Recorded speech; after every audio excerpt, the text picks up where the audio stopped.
Live everywhere. Daily Co's Radio on netrootsradio.com presents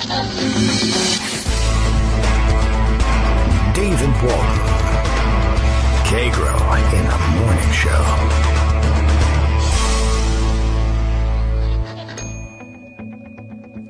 Now, here's David Waldman. Hey, good morning, everybody. How you doing? It is Tuesday, February 13th, 2018. Let's see. Is that a date of any significance? I don't think so. Tomorrow's Valentine's Day. I'll try and remember to say that in case I don't happy Valentine's Day to you tomorrow. I don't know why I would forget that. It seems like the sort of thing I'm likely to do because my life is a 1970s sitcom, and I'll get myself in trouble with various folks for not acknowledging the day. I don't know. I'm making things up. There's not that much else to do. At this point, YOLO, nothing matters. Make up your own news. I figure we might as well go ahead with that plan and get started as soon as possible. Okay. Ready to roll? Sort of. It's kind of a lazy day here today. If anyone would like to come in and do the show, that would be fantastic. I don't mind handing things off to you. Let's see. Where are we here today? Bill starts us off with his morning tweet, as usual, though I am getting worse and worse as time goes on at remembering to read them. Sometimes there's just something so exciting going on that I want to jump right to it. And why not make this the exciting thing? Daily Co's Radio is live now. Today's mystery phrase is mystery phrase, so you just heard it twice. If you hear Kagro X, me, David Waldman, say mystery phrase, that's 3, you win a $50 tax cut from Paul Ryan. And get in line. You're next. If you can prove you're rich enough, we too will give you an extra $50 back.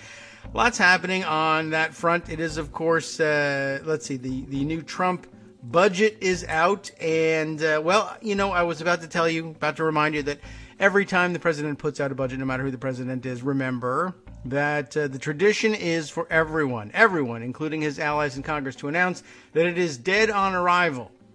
DOA for short. That's just what we do. The other traditional practice is to point out, of course, that the president's budget eliminates the low-income heating home energy assistance program, or LIHEAP, and this, like following all the traditions, likewise eliminates the program. Of course, it's this week they'll say, well, it's 70 degrees out. Of course, we're eliminating the program. And I don't know. Things are not normal. Last year, of course, this probably would have gone through the same exercise as well. I don't even remember. Did Trump put together a budget last year?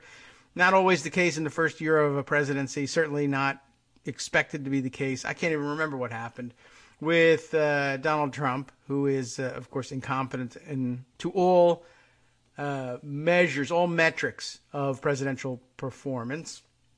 But since all presidential budgets are DOA, it's hard to remember one from the next. But I was admonished today by somebody somewhere on Twitter, I didn't take any particular note of it, that I was not to simply dismiss this. In fact, don't let the media fool you into thinking that the president's budget is dead on arrival. And it made an interesting, compelling case, mostly just for the stay engaged. And don't forget that although the particulars of any given presidential budget usually do end up being declared dead, if not on arrival, then shortly thereafter, it is usually a pretty good indication of where the president and the president's party in Congress wants to go with their budget, even if they don't make it there in exactly the same form. And let's see, so far, most of the discussions and critiques that I have seen so far seem to be circulating around a particularly weird, what should we say, tweak, reinvention to the SNAP program, the what we used to call food stamps. And as a matter of fact, just saw retweeted a retweet I wanted to pass along. Barb in Maryland, our Barb Morrill over at Daily Coast, running the show as usual each morning for us East Coasters. So she's caught on to this as well. A tweet here from Chad Bolt is what we'd both be looking at. Look at this. There's a number of observations about what's going on in the budget. Look, it's a whole thread. So we'll take a quick look. Chad Bolt is Senior Policy Manager at Indivisible, formerly with Senator Barb Mikulski. And, let's see. The one I zeroed in on, the one that our Barb in Maryland, the other Barb in Maryland, there are two. One is Barb Mikulski, and the other is ours, although we like to think of Barb Mikulski as one of us as well, focusing on the SNAP program. But there's a whole thread. We might as well take a look at this, because why not? Trump's proposed fiscal year 2019 budget is out of its senses, of course. Over 10 years, this piece of crap would enforce $300 billion plus in cuts to Medicaid, which, of course, you'll remember the president campaigned on never wanting to cut for any reason or whatever. $213 billion cut from the SNAP program. $21 billion cut to TANF program, $72 billion cut to disability programs, and elimination of the Social Services Block Grant, which helps pay for child care and foster care. Interesting there to finally see the elimination of block grant programs one at a time being proposed. That was always the prediction, that Republicans were always interested in block granting several programs, either throwing several individual programs into one block granted pot of money, which would then make it easier to trim the block grant. You all know that play, right? You take 5 programs, all of which the Republicans hate but aren't bold enough at this point to propose eliminating or cutting. You block grant them and say, what we'll do is we'll give this big pot of money to localities, to states, whatever, and trust, empower, if you will, our local officials to make local on-the-ground decisions about what their priorities are, rather than a one-size-fits-all dictate from Washington, which sounds all very good, letting people make localized decisions, and Washington sucks and all that stuff. That was always a popular message. And all in the name of efficiency and local empowerment. But, of course, the hidden agenda there was, once you have a block grant and the dollars associated with it can't as directly be linked to particular programs which may have their constituencies and may be extraordinarily popular, if instead of making individual cuts 10% to, let's say, all 5 programs, a home heating assistance program, a nutritional assistance program, a daycare assistance program, whatever, early childhood education assistance, you get the idea. Instead of cutting each one of those 10% and being bashed for 5 different cuts to 5 different popular programs, you block grant it and cut the block grant 10%, and then everybody says, well, that I can't tell whether that's really coming from childcare or home heating assistance or what, but it's a cut to the program that, the block grant that funds these things. That becomes confusing. I can't understand exactly what's being cut. And the cuts apparently sail through with less opposition. And eventually you knew you were going to get around to, well, I'll just eliminate the block grant. You're eliminating home heating assistance. You're eliminating child care. You're eliminating early childhood education. No, I'm not. I'm eliminating the, BS bunch of crap block grant program. That's totally different. It has a different name, and so therefore has nothing to do with the various programs that it usually funds. And anyway, the localities were free to fund other things or do things differently anyway, and something, and it's Clinton's fault still. I don't know. Well, I guess we're finally beginning to see the delivery on that promise, because the Trump administration ready to eliminate block grants of all sorts, including here, the Social Services Block Grant. And guess what? That was a bad name for it, because now we all know what sorts of things are being cut.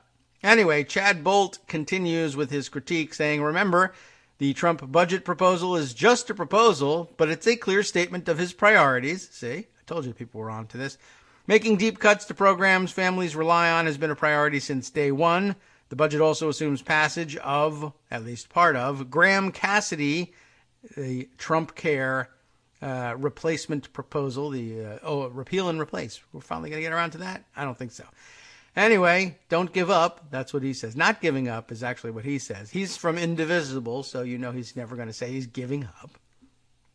On Snap in particular, and this is what Barb was retweeting for us, they have this very weird, very absurd proposal. We'll have to try and dig up some write-ups on this. I've only seen it discussed in passing on Twitter. People are, rightly, I think, it's not outraged, but they're, taken aback by the stupidity of it, at least on the surface, of what's being offered up here. The administration, Chad says, wants to turn a portion of it, the SNAP program, what we used to call food stamps, into a delivery system where the government controls what people eat, how much, and when they get it.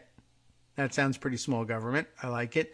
This in the name of improving nutritional value and reducing alleged fraud. There is a screen grab of the write-up, I guess, as I don't know where they're grabbing this from, but this is the write-up here. The budget proposes a bold new approach. Sounds like the write-up of the budget itself. A bold new approach to administering SNAP that combines traditional SNAP benefits with nutritious and 100% American-grown food, maybe, provided directly to households. Under the proposal, households receiving $90 or more per month in SNAP benefits will receive a portion of their benefits in the form of a USDA foods package. Now, we'll continue with this. You get the idea. This would include such items as shelf-stable milk, baby, ready-to-eat cereals, not too bad. Although, if you give me those store-brand peanut butter crunch things, I'm really going to go crazy. Pasta, good. Peanut butter, some kids, you can't be a parent these days and be like, yeah, sure, just pass out peanut butter to everybody and not have a red flag go up. Beans and canned fruit, vegetables, and meat, poultry, or fish in a can, which happens. I mean, they do make it, but it's not always tops on my list. But, if you're trying to make ends meet, there's probably more canned meat in your diet than you want also. Anyway, the remainder of their benefits would go to the SNAP Electronic Benefits Transfer, or EBT cards, for use in any approved grocery retailers. But as you know, on Fox and Friends, for instance, in the Trump world, there is no such thing as an approved grocery retailer. You show up and try to buy something with your EBT card, there's going to be somebody Instagramming you, and saying, this jackass is wasting government dollars on Doritos, or whatever it is you choose to buy. If you should choose to buy some healthy, clean protein, perhaps, to feed your family, well, that's a luxury item. Screw you. You have a refrigerator. You're faking it. You welfare queens. I've had enough of you. You know how that story goes. All right, well, their write-up continues by saying, this cost-effective approach will how do we know that? Generate significant savings to taxpayers with no loss in food benefits to participants. It will also improve the nutritional value of the benefit provided and reduce the potential for EBT fraud. States will have substantial flexibility in designing the food box delivery system through existing infrastructure, I knew it was Infrastructure Week, partnerships, or commercial/retail delivery services. So, in other words, Peapod by Giant, or whatever delivery service you may have from your grocery store near you, is going to give you, whatever dented cans of lima beans they couldn't sell. And to hell with you if you don't like lima beans, or are allergic, for instance, to peanut butter, whatever. The government says you got to eat it. Here it is in a box. You saw, by the way, what they delivered to Puerto Rico when they needed food relief. And we never did get to the story, the very weird story. Well, we did make mention of it because it was a hot item on the Twitter wires one day.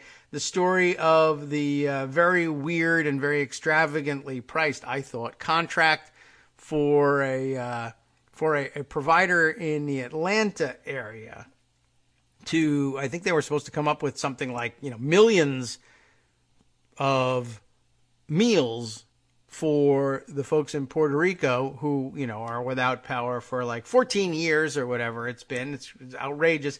And it seems to be zero repercussions for it for the Trump administration. So Trump's Katrina is like, whatever, 15th in line for outrage.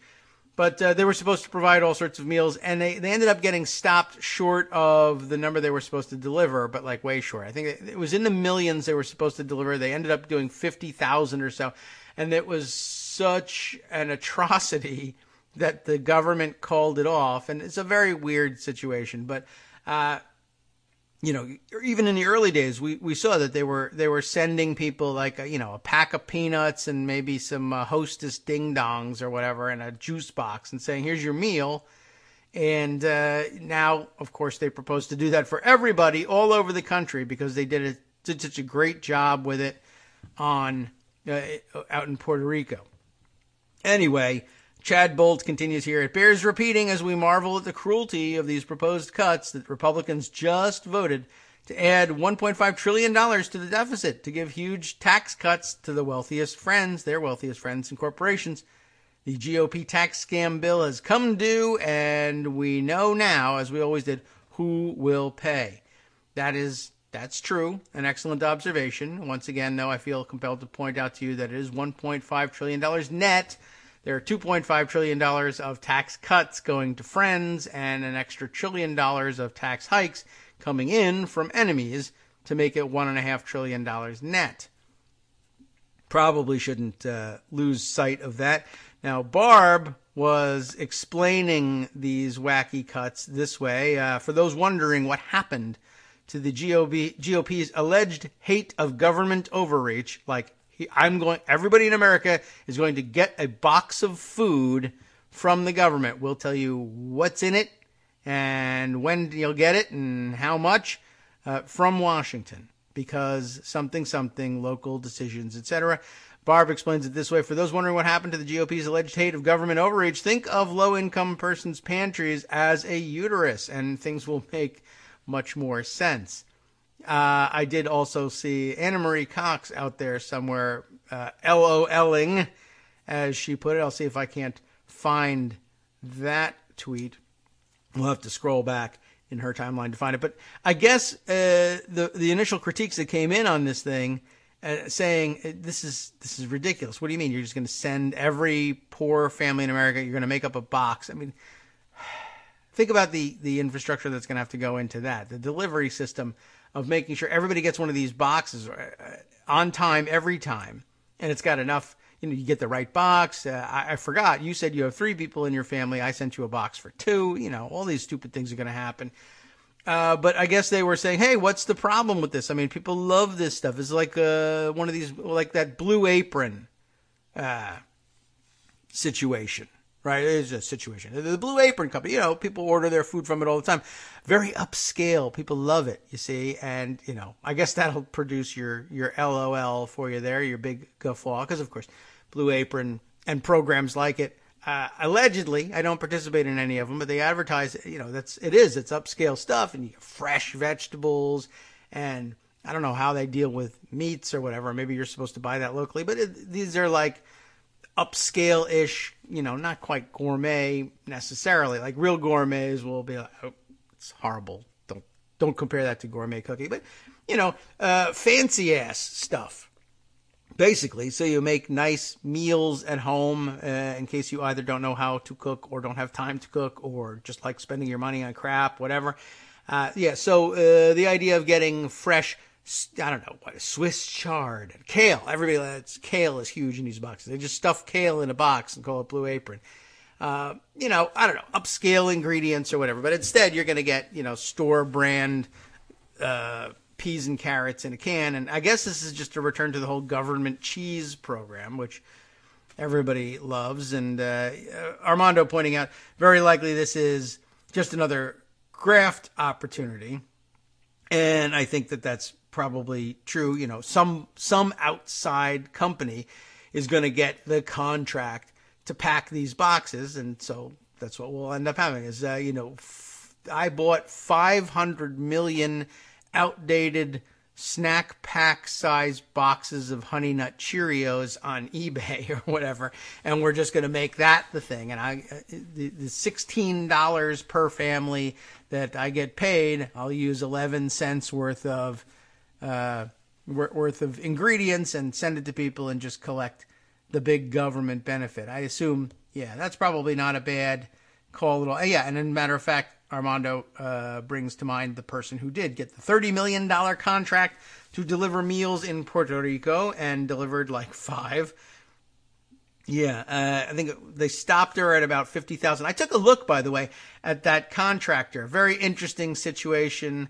Wouldn't be surprised, by the way, if that story stayed alive in the right-wing blogosphere, because the fact of the matter is this contractor has had some significant problems with the government in the past and has been, called out for poor practices in the past and lost contracts.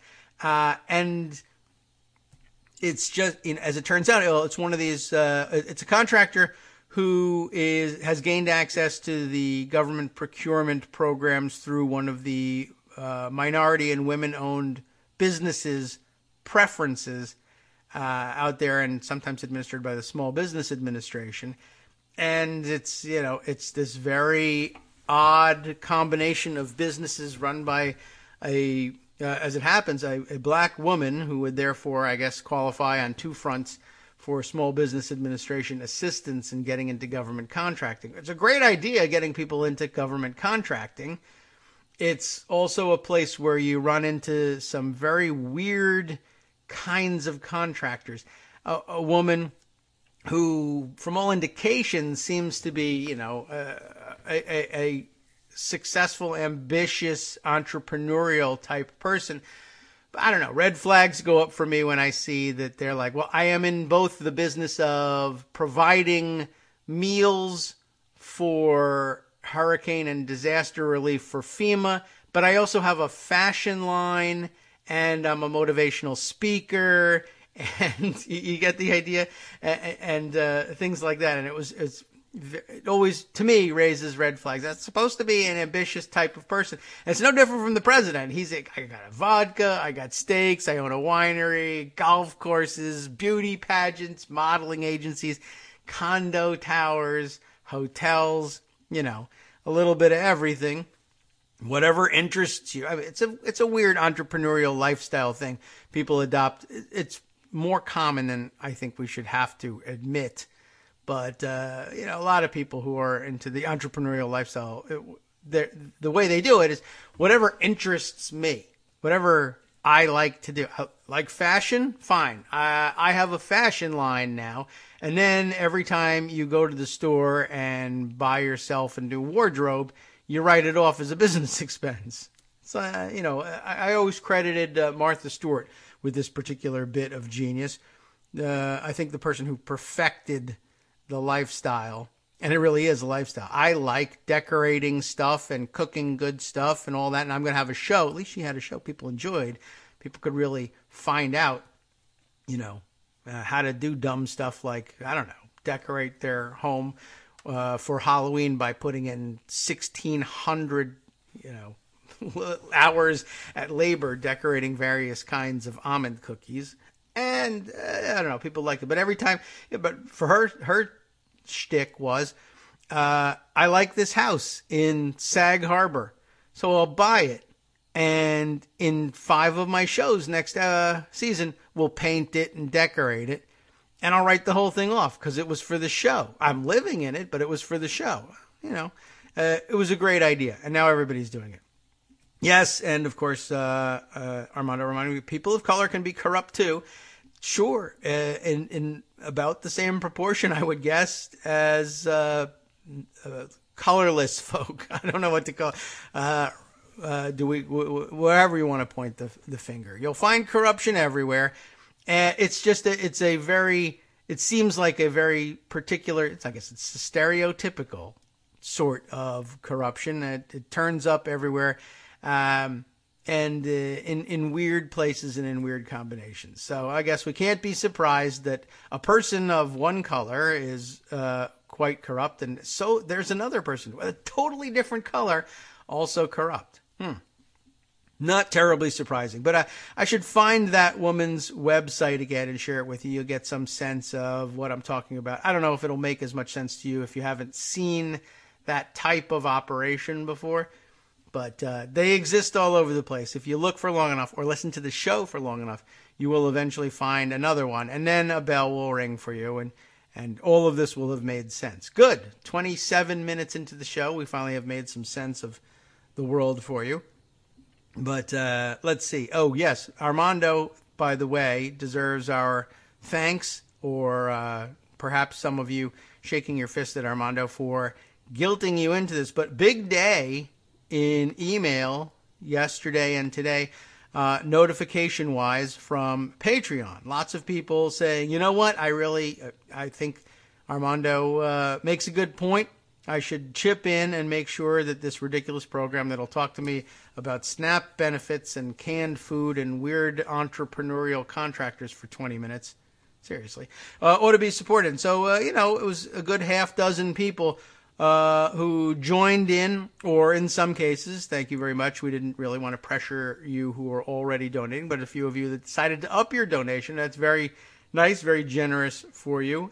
Some people who claimed to have been shamed into it, half jokingly, but there's no shame in it. It's something that we love to do, and we know not everybody either can contribute or remembers to contribute, but an excellent reminder. So A+, thank you very much, by the way, to Armando for reminding everybody just what we're doing here, and we'll try not to do that every day. But thank you so much to the half dozen or so of you who joined in or upped your pledges. It's a pleasure to have you on board, and we hope to serve you well after this break.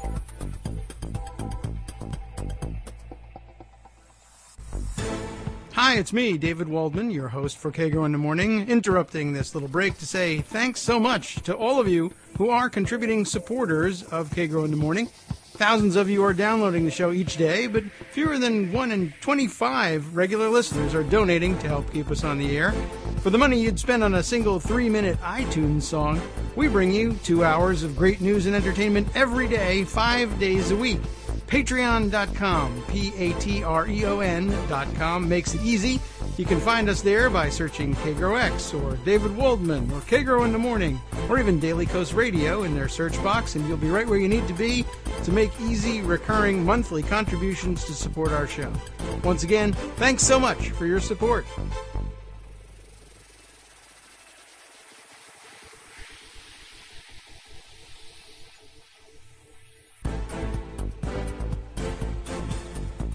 Welcome back now to the Kagro in the Morning Show here on Netroots Radio. Thanks so much for waiting with us through the break. I have found the Anna Marie Cox tweet and tweet thread. I have not found it. Maybe I just did not park or maybe I have to look back and see whether maybe we archived it. The story about the contractor that led me to find the woman's website. But we will dig that up and go through these things. Here's Anna Marie Cox's observations. I said it did start with her commenting on the Trump administration thing. What did she grab this out of? Okay, a Washington Post story about the plan. Let's see. Linking back first to a tweet analysis. The Washington Post's tweet reads, Trump wants to slash food stamps and replace them with a, quote, blue apron type program. And that doesn't sound like that's really what's going to come together from this. I'll put the article aside and take a look at Anna Marie Cox's tweet about it. As she says here, so this is actually a pretty ghoulish plan, but I did LOL at the idea of a box of canned goods is a blue apron type program. The screen grab from the Washington Post story, and let's just stick to that for the moment. The Trump administration wants to slash food aid to low-income families and make up the difference with a box of canned goods. A change that Office of Management and Budget Director Mick Mulvaney described in a Monday briefing as a blue apron type program. What we propose is that for folks who are on food stamps, part, not all, part, So it's okay, you see. Of their benefits comes in the actual sort of, and I don't want to steal somebody's copyright, but a Blue Apron type program where you actually receive the food instead of receive the cash. Receiving the cash, but it says receive the cash. Mulvaney said, it lowers the cost to us because we can buy at wholesale prices. Yeah, right. Whereas they have to buy it at retail. It also makes sure they're getting nutritious food. So we're pretty excited about that. I would imagine, pretty big fallacy probably right off the bat. Easy to believe, in passing. Well, we can buy at wholesale prices, whereas other people have to buy at retail. Well, yeah, but, maybe that's true. We can't do that with prescription drugs, apparently. But at least, there's a reason, not a good, I was going to say a good reason, but there's a reason for that doesn't stand in the way of, say, getting a good deal on massive amounts of canned peas and carrots. But there are, of course, attendant problems. Serving size. Do you like peas and carrots? Are you allergic to peas and carrots? It's a pretty serious thing. You're going to send everybody in America a jar of peanut butter, you're going to get sued. You might as well send them boxes of, here's a new program. We're going to combine two news stories from yesterday. I guess Donald Trump Jr.'s wife and this story. Everybody's going to get a box of food with some white powder in it, and everybody has to go to the hospital. If you send everybody in America a bag of peanuts or even a jar of peanut butter, you're asking for it.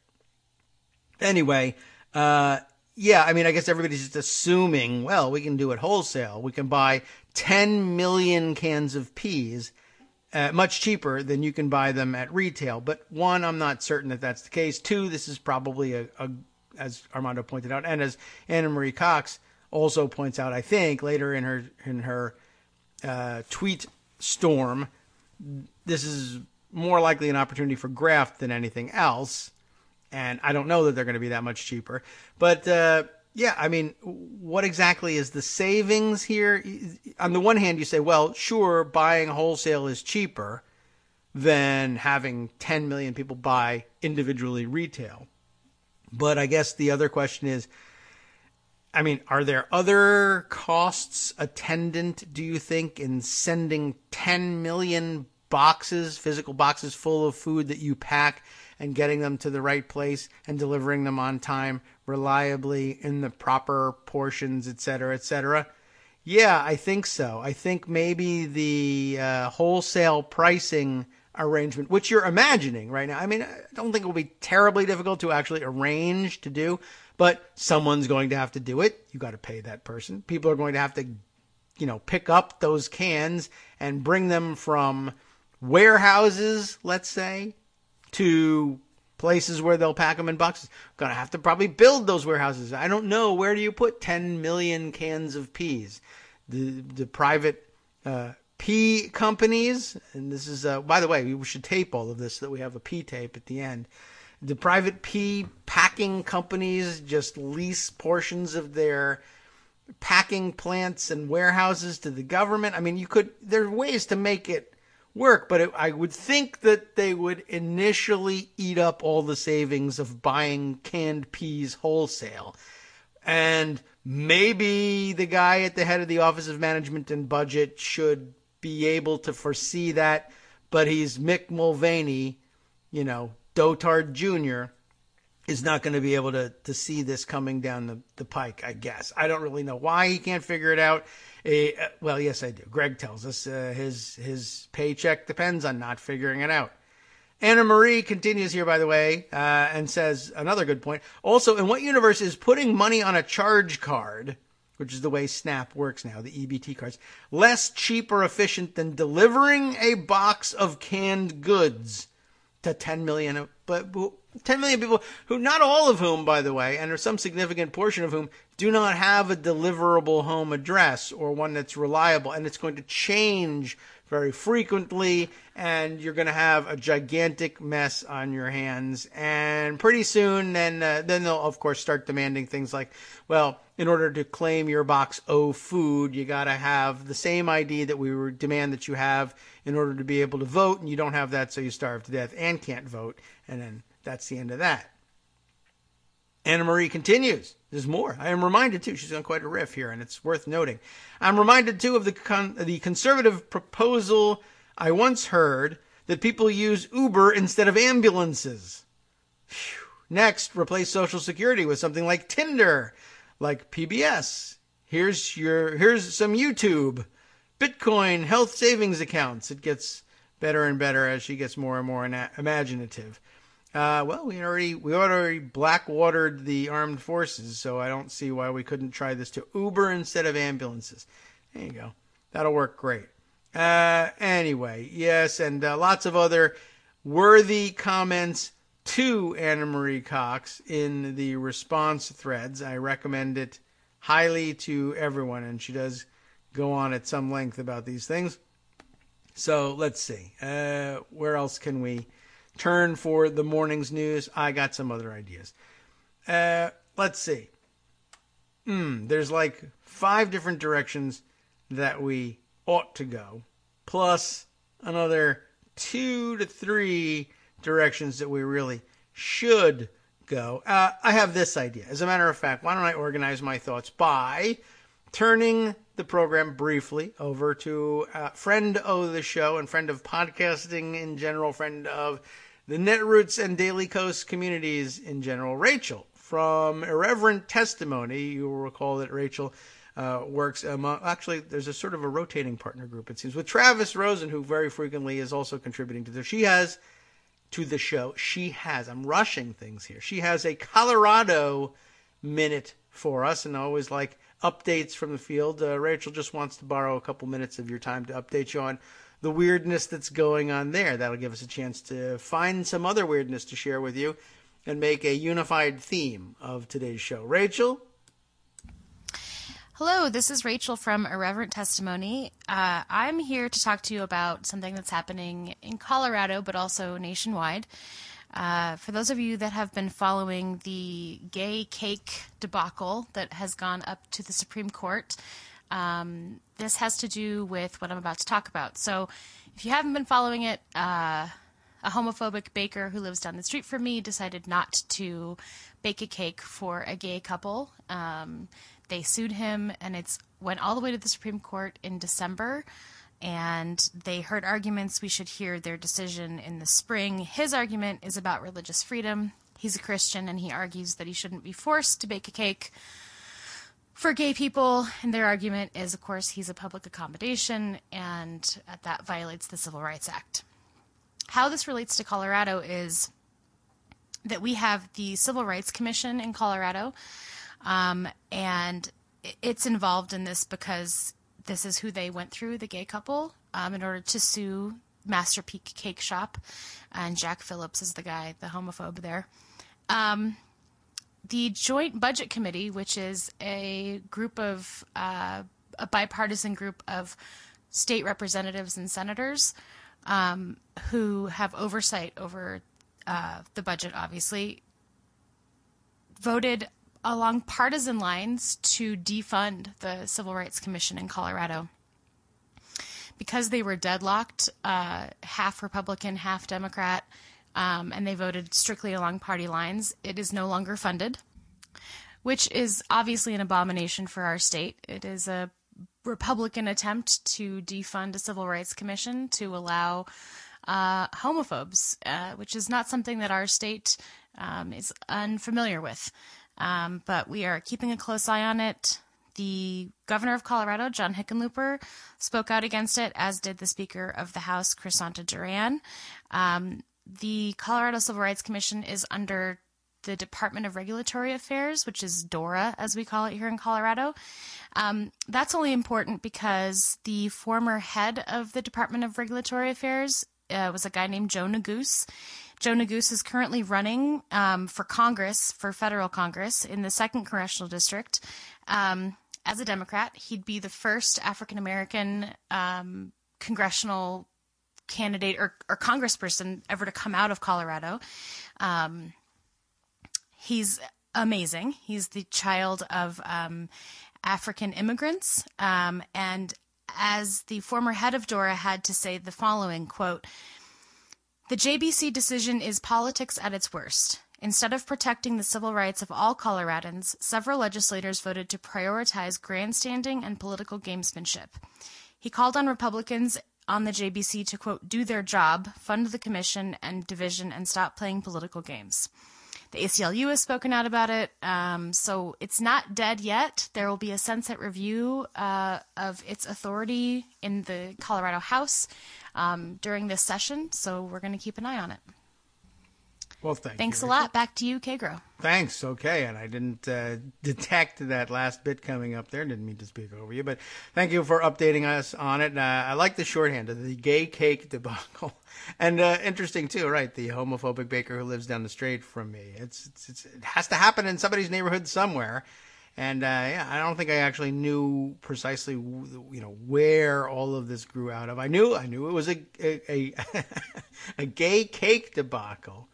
But I never located the source of the problem in all of this. But amazing and just indicative, once again, of the ways in which Republicans, well, they approach all of their policy issues, whether they consider them, I don't know, problems or not, but or just whatever they can outrage people about. And apparently that's part of President Trump's midterm elections program, is to identify more of these flashpoints that he can anger tweet about. Stories like this right up his alley. And but the Republican legislators, they just love to solve their problems by defunding or outlawing whatever entity it was that highlighted the fact that there was an actual problem in the first place. And then we won't have these problems, and America will be great again, except we'll be hiding our abuse and bigotry in I don't know how else to describe it, but to just eliminate the programs that report on such things.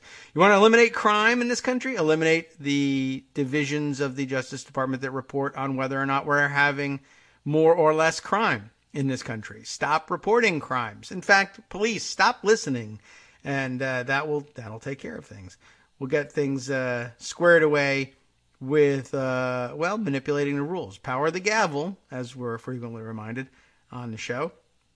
By the way, I did find the source of the original story about the contracting issue. The article that I first read about it or noted about it was a New York Times article. The FEMA contract calling for 30 million meals for Puerto Ricans, 50,000 of which were delivered before things were halted by the government. Tribute Contracting LLC was the name of the company that got the contract to do it. $156 million, by the way. And I'm sure it looked a little bit weird and a little bit fishy and raised eyebrows along the lines of the Whitefish Energy thing when, it's a company, a sole proprietorship, getting a $156 million contract for providing 30 million meals. How will Tiffany Brown, is the owner's name, of Atlanta, Georgia, provide 30 million meals for people? And the answer is, of course, outsourcing or subcontracting, depending on how you look at it. Same thing, essentially. It was never a requirement, I guess, of the government that the person I give the money to be the one who personally prepare those meals. So perfectly legitimate. Just, like I said, sort of a strange addition to the conglomerate business that is Tiffany Brown. For a sole proprietorship, those sorts of conjures up images of, mom and pop, although presumably for a sole proprietorship, mom and or pop. You can't have the other partner in the business. But, small business, you run a store or a consulting business or whatever, and you have, it's a small business, one focus, but not necessarily the case. Tiffany Brown's website is out there, tiffanycbrown.com, and you can look at the companies, plural, that she runs. And, what can I say? People are ambitious. So there's Tribute Contracting LLC is but one of her companies. Lux Fuel, Luxe, Fuel is another, and it looks from the logo seems to indicate that fuel is bodily fuel. We're talking about food. The logo appears to be like a running waiter of some kind. Angel Sky Records, so a recording business as well. And Tiffany Brown Designs, the aforementioned fashion arm of Tiffany Brown International, I guess, if you will. The companies listed there, those are, I guess, the four entities, and I guess the verticals within which they work also listed up top. Books, she writes books. Beauty products, a press section here. Business section, different from everything else. Fashion, health and wellness, interior design, and inspiration. So, that's called taking work where you can find it and making a good living. Kind of curious about Lux Fuel, though. Are all of these things? I don't know whether her website. She probably disconnected a lot of the links and everything once the controversy broke about her. But anyway, it was kind of a weird situation. Just we don't have much in the way of follow up on that one, but I do have another. In a related story. A follow-up that isn't much of a follow-up, I guess. I just want to report to you that the story of the weird guy who attempted to impersonate a lieutenant general, do we remember this story? And take a helicopter to a top-secret meeting. You remember that one? We were all I was left at the end of reading the story with so many more questions. Who, why, what exactly did he do? I'm not sure. The Washington Post is now on the case, and I still have no answers. I have a few more pieces of information that make me say, I need more answers. But that's it. Alex Horton has a piece reporting on this. It answers one question. Why in the world did he do this? It's in the headline. He tried to woo a woman. It's all the wooing that causes problems in this country. By chartering a helicopter for a fake military mission, officials say. All right, partial answer. Okay, very often the case. I can't understand why this stupid thing is being done. Well, it's a stupid guy trying to woo a woman in a stupid way. That explains, I was going to say 65, 70% of the American economy, likely, and GDP. Explained all about, it's not always direct, but why do I charge so much for these prescription drugs? I'd like to be able to use the money to woo a woman, or 18 of them, if possible. Usually it's at the root of what's going on in anything stupid or offensive. Here's how the story begins. The candy apple red helicopter, as the Army has lots and lots of candy apple red helicopters, descended onto a North Carolina soccer field one evening last November on a top-secret mission approved by President Trump himself. It sounds very dumb, but the last bit there makes it plausible, I think. Candy apple red helicopter, Army doesn't have any of those. Soccer field, why? Top-secret mission, what are you talking about? Oh, approved by President Trump? Starting to make sense now. The 3-star general was to escort a woman, the one being wooed here, no names in this one, from the grounds of her data analytics firm, President Trump very into that, to a classified briefing at a nearby military base. So nearby, in fact, that they had to take a helicopter. Yet Christian Kagro, remember the guy had that odd name, couldn't figure out how to pronounce it exactly. Christian Kagro was not an Army general, but an auto mechanic, an admirable profession. No reason to pretend you're a 3-star general, in my opinion, but okay. He was, unsurprisingly, not on a clandestine mission authorized by Trump to fly to Fort Bragg, North Carolina, authorities say. We should Google Maps. How long was this trip? Kagro, 57, was indicted last week and charged with impersonating an officer on duty, which carries a maximum penalty of 3 years in jail and a $250,000 fine. Is this not the stolen valor business? Isn't that sort of an aggravating thing? And I don't know. I'm not certain whether that qualifies or not, or whether that even really became a law. Department of Homeland Security Special Agent Tony Bell testified at a detention hearing Monday that Kagro falsely claimed to be a senior Army officer when he hired a helicopter and pilot from a Charlotte company on November 6th, according to a summary provided to the Washington Post by the U.S. Attorney's Office in Raleigh. Donning what appeared to be an Army flight uniform with 3 black stars, indicating the rank of Lieutenant General, Kagro had the pilot land a Robinson R-44 helicopter at a company soccer field at the SAS Institute in Cary, outside Raleigh, after the pilot picked him up near his home in the area. Okay, so that gives us something to Google Map there. Cary, North Carolina, to Fort Bragg. Is that something you would take a helicopter for? Let's see. I mean, you're not a 3-star general, but neither is that guy. So I don't know. Fort Bragg is how far away?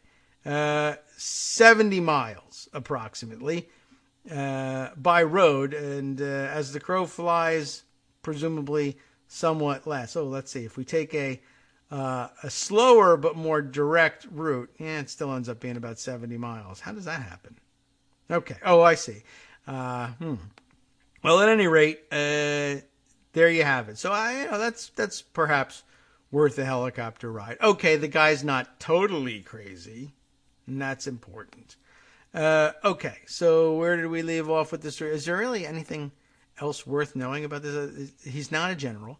She doesn't know why she's flying on there. And not surprisingly, they don't make it to any classified briefing. They fly around in circles for whatever reason and then land right back in Cary and drop her off. It's a very bizarre story, but I'll save us some time by simply cutting it off and saying, still no explanation as to why he thought this would work, what he's doing with a 3-star general's flight jacket, what he means by doing this or how it was supposed to woo anybody.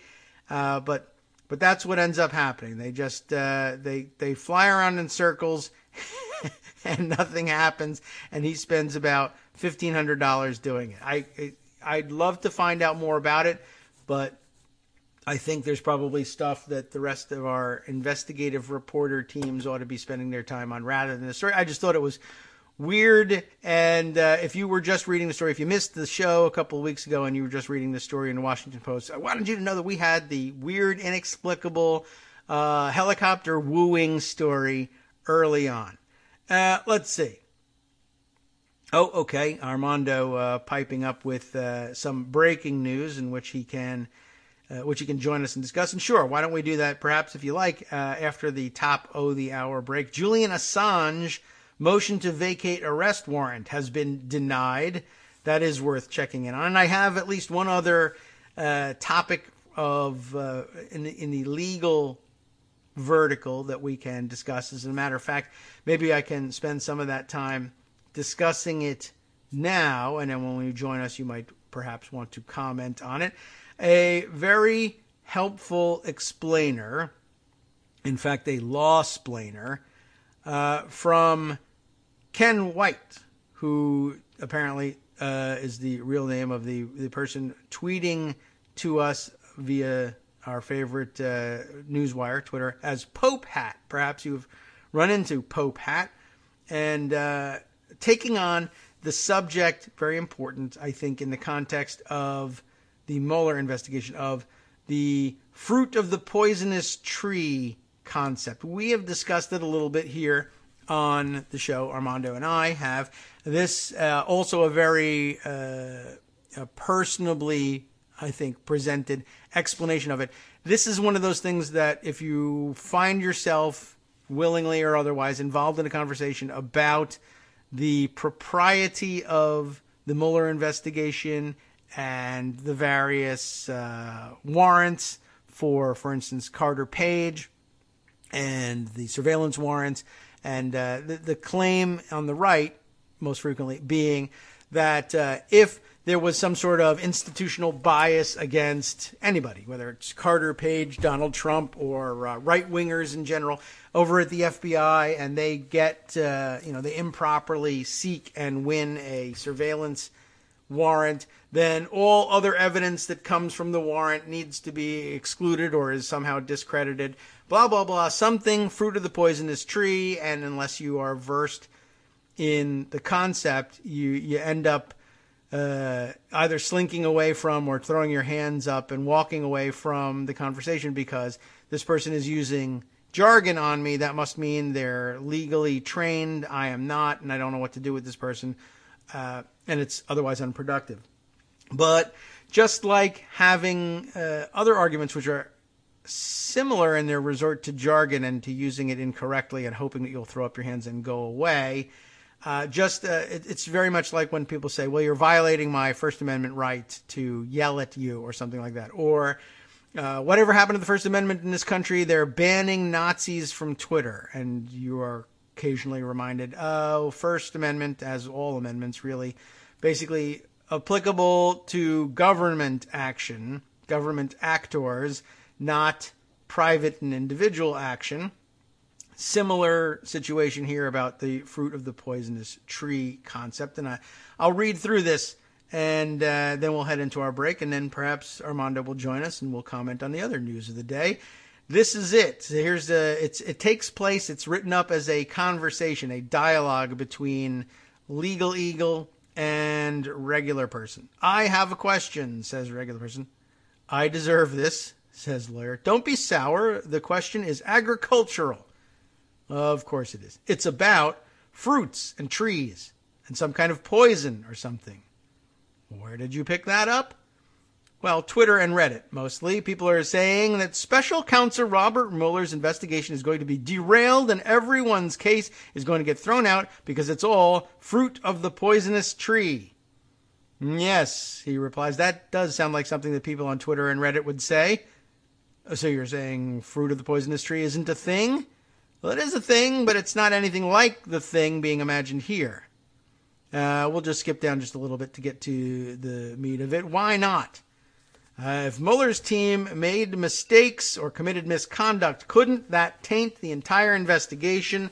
And the brief answer here, not at all in the way people are arguing. And I think that you'll find that to be no surprise. Of course, we're bumping up against our break, but we'll discuss a little bit more of it after on the other side and get into other legal issues as Armando joins us to try to put together a coherent second hour of the show, having frittered away the first hour. But what is the fruit of the poisonous tree? That is discussed.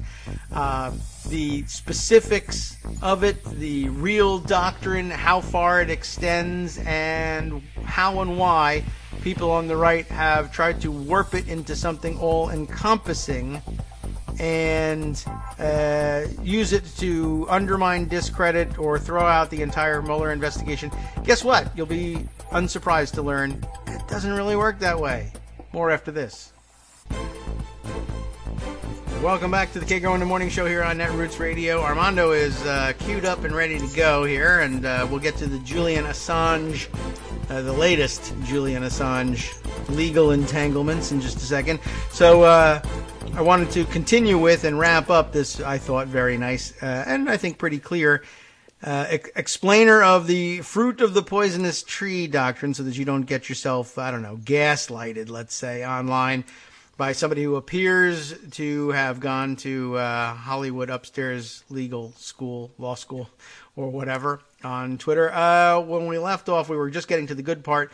What is this fruit of the poisonous tree anyway? And brief explainer here. Fruit of the poisonous tree. It's a metaphor used to describe part of the exclusionary rule. The exclusionary rule, term of art there, by the way. If you're a lawyer, you'll recognize it. If not, it's just jargon you can throw at somebody and make them give up on an argument with you. The real, live, honest-to-God, as practiced in court exclusionary rule, in brief, provides that when the government illegally seizes evidence in violation of your rights, those theoretical rights that you've got somewhere, it can't use that evidence against you in court. So, if the cops burst into your house and search it and seize evidence without a warrant, and here we have to caution you, as they do here, and no exception to the warrant requirement applies, and there are plenty of those. So, yeah, if you saw on television, well, you don't have a warrant, and then, therefore, anything you get can't be used against me in court. Well, here's a long list of the recognized exceptions to the necessity of a warrant.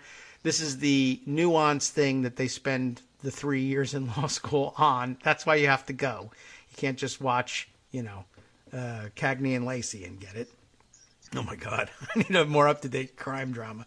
Okay. Anyway, the fruit of the poisonous tree, as we were explaining, if they seize evidence without a warrant and no exception to a warrant requirement applies, the government can't use the illegally seized evidence against you when it prosecutes you for a crime. The fruit of the poisonous tree doctrine is just an extension of that. It provides that if the government uses illegally seized evidence to obtain more evidence, that more evidence is also inadmissible in court. So, If the government, for instance, raided and searched your house illegally and seized evidence from your house illegally, and then used that illegally seized evidence to get a search warrant for your office, the evidence seized from your office, also inadmissible. So, the hypothetical follow-up question here, why doesn't that apply to the special counsel investigation? People are saying Mueller's team broke the law and violated rights. Doesn't that make everything he does fruit of the poisonous tree? The answer, no. That's easy enough. Right? The doctrine doesn't work that way. It is true that people are arguing that Mueller's investigation is tainted because, among other reasons, a FISA warrant application to surveil Carter Page didn't adequately disclose the partisan nature of the information it relied upon, and that the entire investigation must therefore be shut down because of that and various other wrongdoing. But this argument is completely detached from the law for numerous reasons, not the least of which probably is that non-lawyers are making it. But first, there is the concept of standing. We've discussed that on the program before. Standing means that I can't assert violations of your rights to get a court to exclude evidence. The tree has to be a violation of your rights for you to use the doctrine. So if the cops illegally search your house and try to use the resulting evidence against me, I can't get it thrown out unless I had some sort of right to privacy in your house, as a tenant, for instance. But if the cops illegally search me, violating my rights, and then use the resulting evidence to get a search warrant for your house and find more evidence there, I might be able to get that evidence against me suppressed because the tree grows from a violation of my rights. In the special counsel case, the only people who could conceivably claim fruit of the poisonous tree based on a bad FISA warrant application would be people whose rights were violated by that warrant. That is, Carter Page, and perhaps someone recorded talking to him. Then there's the concept that the fruit of the poisonous tree doctrine allows exclusion of specific evidence resulting from violation of a particular defendant's rights. It doesn't require the shutting down of entire investigations. Put another way, the question is whether the defendant can draw a direct line between a violation of his or her rights and a piece of evidence. The courts have rejected a but-for theory of the doctrine. That is, the question isn't, would the police have done the things they did but for the violation of my rights?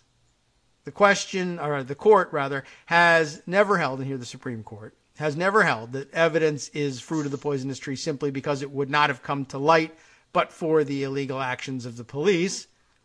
So, for instance, even if the police become interested in searching my house because of evidence they seized illegally from me, so long as the warrant application to search my house does not include any of the illegally seized evidence, it's not fruit of the poisonous tree. Some of this is actually complicated and distressing in a way to lay people, but it can easily be explained by the fact that for decades, conservatives on the Supreme Court have been pondering ways to include evidence against bad and sometimes brownish people and to keep them in jail. And lots of this time has been spent concocting reasons why illegally seized evidence is A-OK anyway against criminal defendants. This is just the first time in a long time that we were talking about possible criminal defendants being white people in suits, some of whom are the President of the United States, and all of a sudden some of this stuff, gee whiz, it's a little weird that we're so liberal with rules of evidence. Yeah, well, they were designed for criminal defendants who were black and brown, not white. Well, I think that's an important point, David, just if I could interrupt you on that. Absolutely. These types of suppression motions are very complicated and, frankly, rely on not only people being good lawyers, but being connected lawyers. White people are much more likely to have those than people of color. That is true. When someone goes before a judge and makes a suppression motion, if I've got Gerald Charnell, who just retired, just to pick a name, who's a very prominent criminal defense attorney in New York, you've got a better chance than if you got a Joe Schmo with with a storefront office making the argument. Yes, or in some cases, a public defender who's got 8,000 cases at a single time and can barely find the time to remember when your hearing is and make it to. I mean, they're fine people, don't get me wrong. It's just they're too damn busy to be able to. You can't put the time and effort into it that a top-notch private attorney can. Because been paid $1 million. Yeah, you'll find the time to invent a new reason why evidence should be excluded. Yeah, and you'll hire 3 other lawyers to do the legwork. Yeah. So this is a very actually quite a long explainer, and I do recommend it to everybody. And I'm thinking it might not necessarily be the best use of our times to continue on. I have given you, I think, a flavor for it. It will not take you all day long to read the thing, but it will take all show to do it. So it may shift its gears resonance now is just the silliness that people are talking about the Mueller investigation. Yes. Oh, look, they did this, therefore the entire investigation must close down. Right. Under no circumstances is that ever true. It's just a question of excluding particular evidence. And as we know, even the exclusions, as you pointed out, the Supreme Court has basically undermined the fruit of the poisonous tree doctrine as well as the exclusionary rule with the rules that have been developed, including the good faith exception rule, which basically is a get out of jail free card for law enforcement to, in fact, violate your rights, but then claim, well, we didn't know we were violating your rights, therefore it's okay. Yeah, this is another area in which the strange tension is playing out between, let's say, Blue Lives Matter, but the Department of Justice is hopelessly corrupt.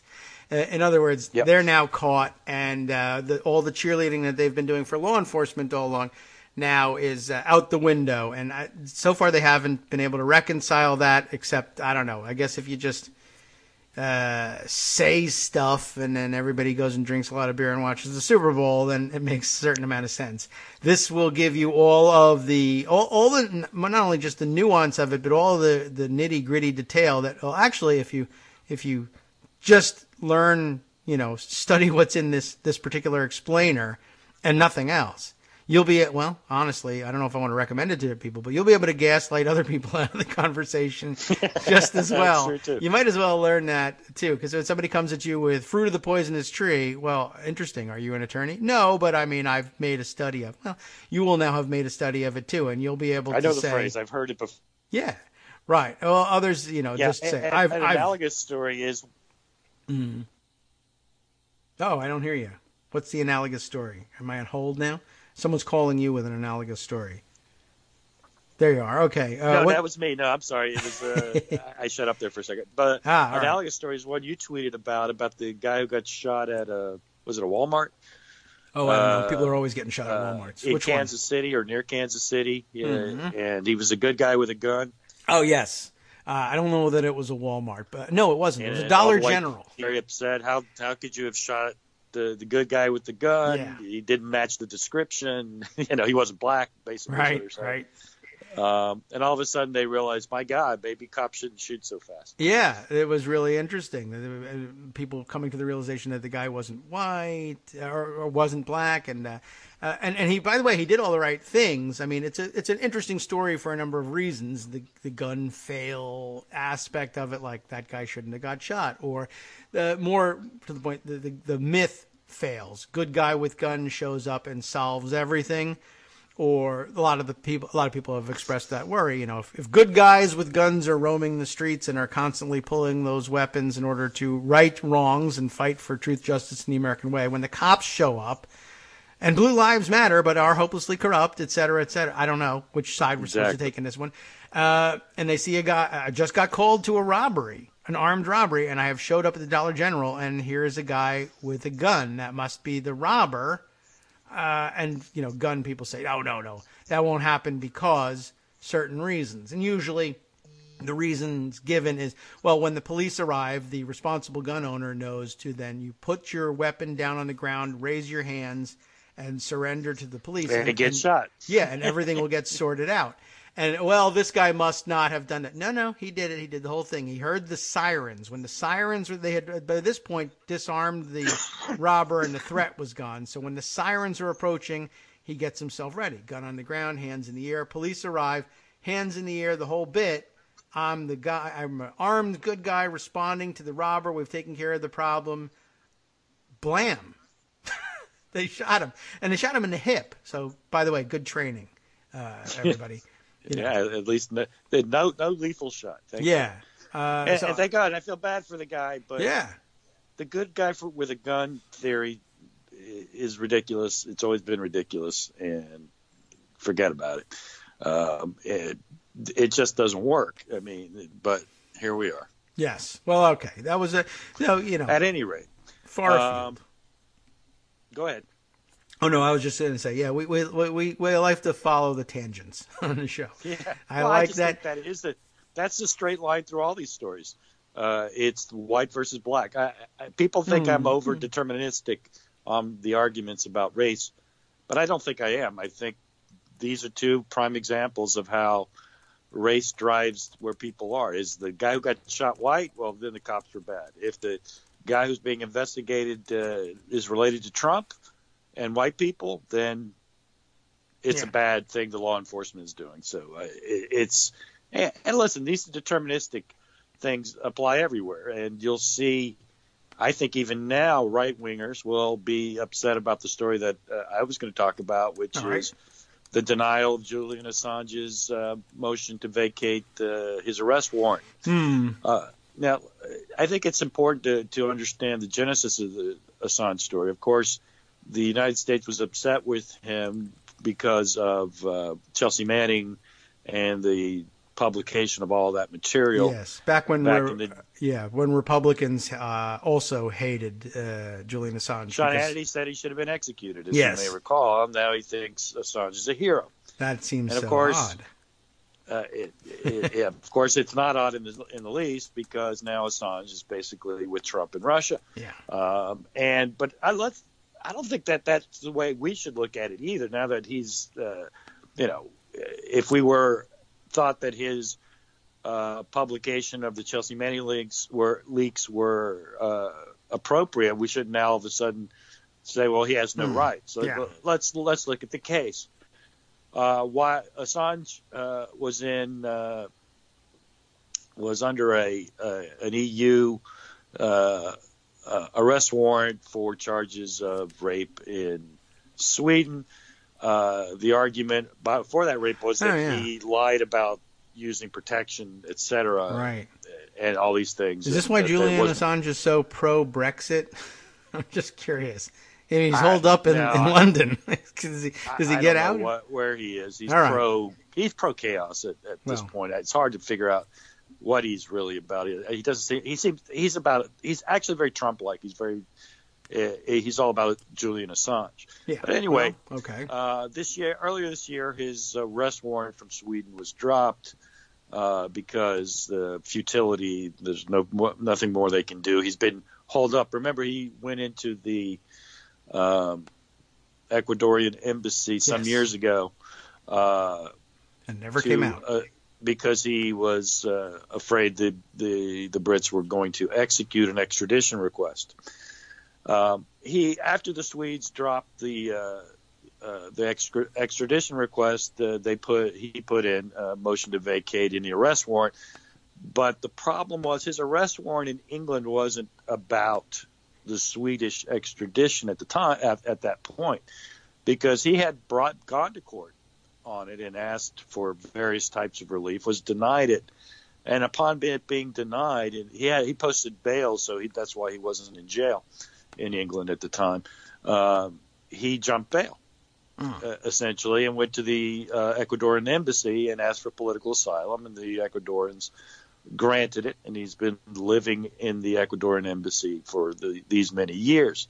So today, first they made a motion in February that didn't seem too favorably disposed by the judge, but then they found some, I don't know how, they got some emails that were between the UK law enforcement authorities and the Swedish law enforcement authorities, and the Swedish law enforcement authorities wanted to come to Ecuador to to the Ecuadorian embassy in London to interview him.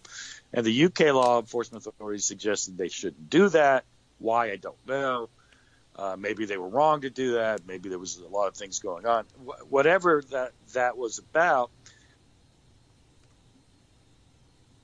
Yes. Oh, you're muted again. Warrant is about. So can you hear me now? Yes. So whatever that was about, what? Whatever that was about is not what his arrest warrant was about. His okay. arrest warrant was for, to put it colloquially, bail jumping.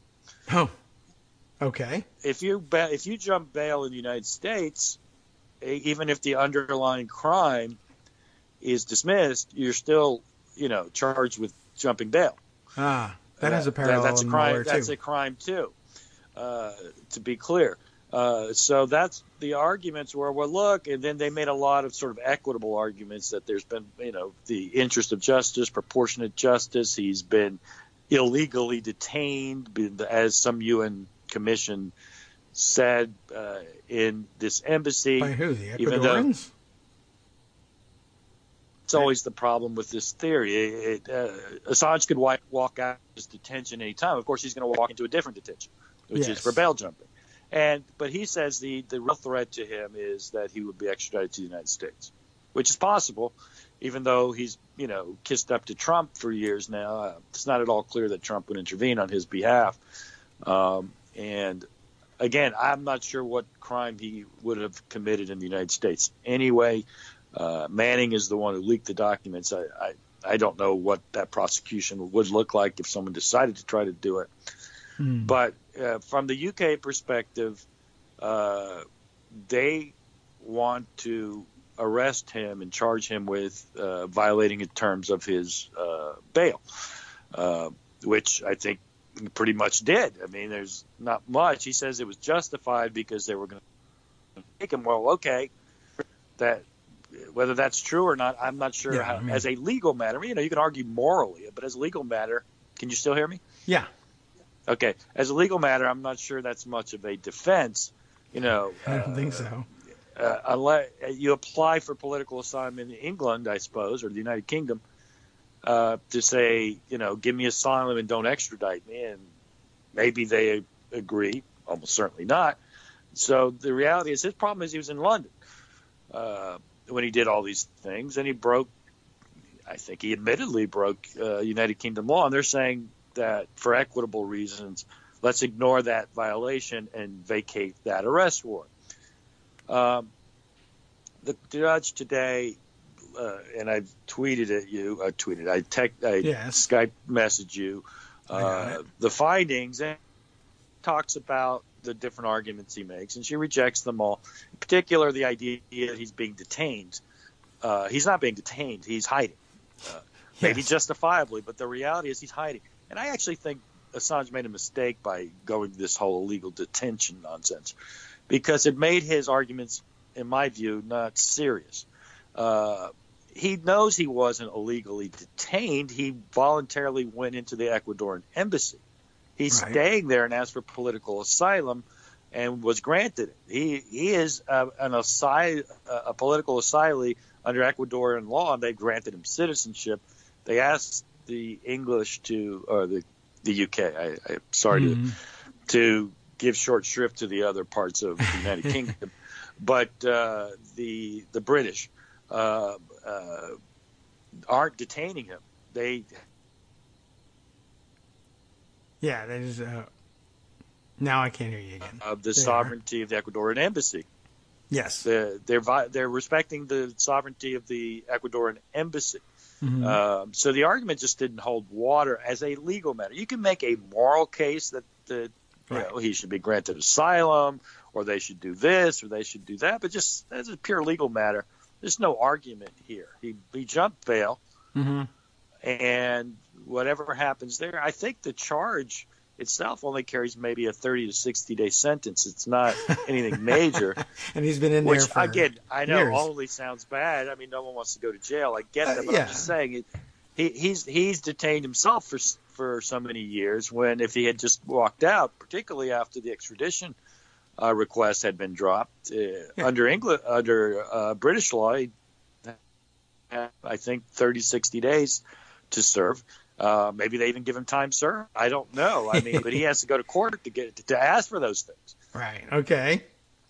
and he hasn't, and he refuses to. So this sideshow is, I guess, maybe he's doing it to raise money or to continue his frankly narcissistic arguments about how he's the most important person in the world. And, the luster's off Assange. In my view, if the United States really wanted to discredit Assange, they would just announce, look, we're not trying to extradite you. You're free. Okay. From us. We have nothing here that we're doing about you. And then what's he going to do? Is he actually going to just walk out and just say, oh, my bad? No. I mean, he's going to say that they're lying. I recall, in fact, before the election, he said if Obama would commute Chelsea Manning's sentence, he would turn himself in.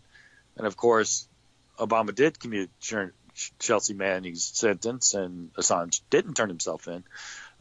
So at this point, I report on this simply for the fact that it's a story that, we've talked about Assange for 8 years, and whatever you think of him, what he did before, what he's doing now, he's a person, he has his rights, but I don't think they're being violated at this point in time. I mean, you can't just have charges dropped because you say you're a very important and special person. I mean, that's the Trump argument at the end of the day. Yes, that's true. And it's not the way the system can work. Now, his lawyers didn't make that argument. They made,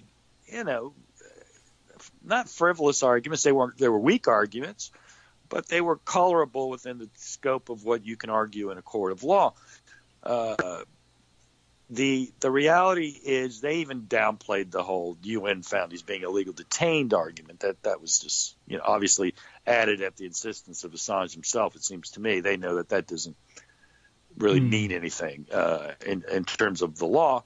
And the judge basically said that, look, he can leave.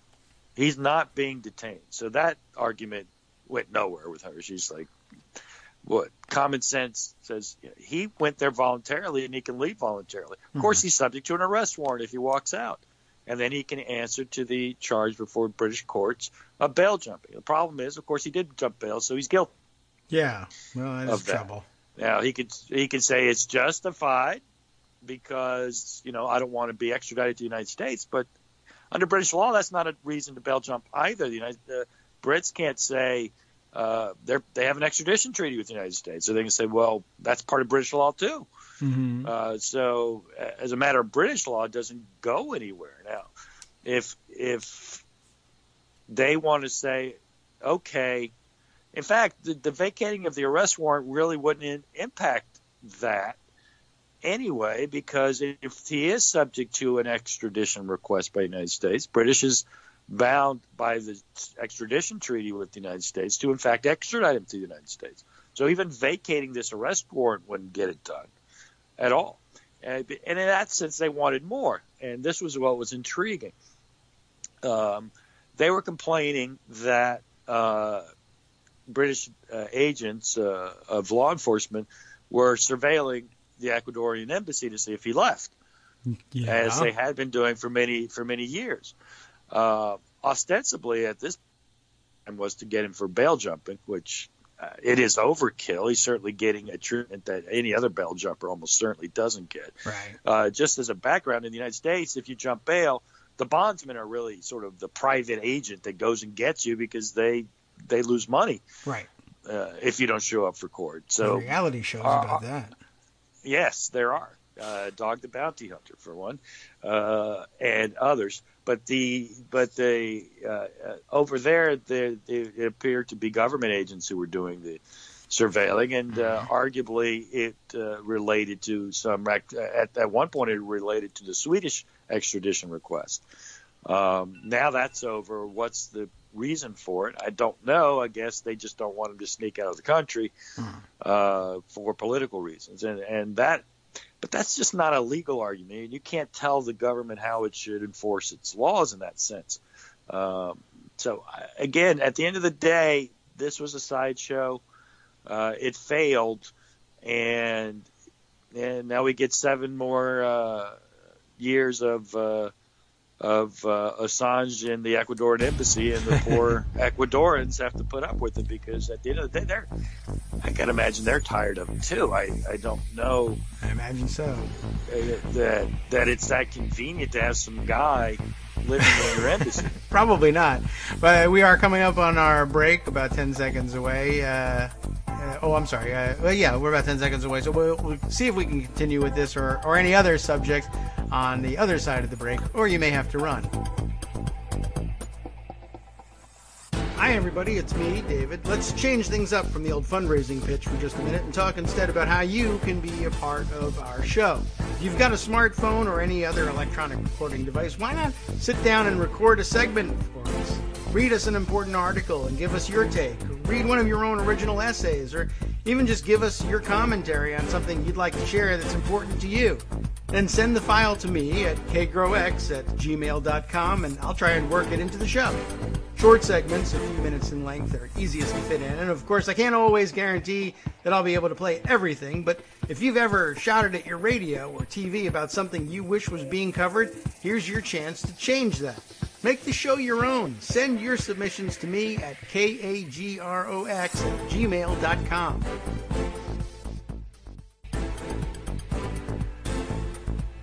Welcome back now to the Kagro in the Morning Show here on Netroots Radio, and the conversation continues as it did directly into the break and on our way back out here. When we last left, we were wrapping up on the Assange story, and I think we have a tangent even from that as well. Yeah, I do, and I just to tell you why Assange still matters, in a public awareness sense. There's currently going on an Senate Intelligence Committee hearing where they're discussing and. Just the chyron on CNN was Intel chief unanimous, Russians still meddling in elections in the United States. Yeah, and Julian Assange has played a part in that. And this, despite his frankly ridiculous denials, the source of the materials that he published for WikiLeaks was from the Russians. There's just no way. Russians are. I mean. Could be anything. Well, GRU and the different, the bears, the different bear hacking organizations they have. I think it's, again, no. I don't think any reasonable person denies that the Russians did it and that they used WikiLeaks as the conduit for getting it out. And Assange can deny it all he wants, and frankly, just grotesquely imply that Seth Rich, the murdered. Right. DNC person was the source, which is one of the most grotesque things he's ever done. And really, putting the legal issues aside, he's just a disgusting person in that sense, to do that type of thing. And all to cover up the fact that it was the source of the leaks instead of just saying, hey, doesn't matter who gives it to me, which is, I should have just said, I don't know who gave it to me, but this was national importance and public interest. And WikiLeaks is a transparency organization, and we publish from anybody. That's what I would have said if I were them. But he doesn't do that because he felt it necessary to defend the Russians for reasons unknown or maybe known. And the fact is that if the Russians do meddle again, it's not unlikely that WikiLeaks would be involved. As the same type of conduit, though they have different vehicles now, but none as prominent and as followed as WikiLeaks. So it would probably would be a weakening of attempts to interfere and to disseminate false information if WikiLeaks was not an available conduit for them. If they had to go to DC Leaks and different little organizations like that. Of course, they have Fox News. True. So, Fox News would just need one cut away and they could transmit it. So it seems to me there's still a strong opportunity there. And it goes to something else that I think you and I talked about on the break, which is what's Devin Nunes have to do with all this? And I think there's a story from one of the people he's targeting. Yes. why, and his name was John Weiner, I believe, and I think if you could explain to the audience about that. Well, I can let him explain it, although I'll have to be doing the talking. Jonathan Weiner isn't here to do it, but I have a piece in the Washington Post that I think was important. We should keep an eye on it. The name will come up. It doesn't ring bells for everybody. Jonathan Weiner, a former State Department official, with this opinion piece here anyway in the Washington Post. Devin Nunes is investigating me. Here's the truth, as opposed to what Devin Nunes, I guess, is claiming. It's a big week for tell your side of the story to the newspapers of record. As I'm thinking of the new, also offhand, thinking of the new report that Sarah Huckabee Sanders arranged for some sort of off-the-record briefing for Rob Porter to tell his side of the story to the New York Times, and Maggie Haberman and others.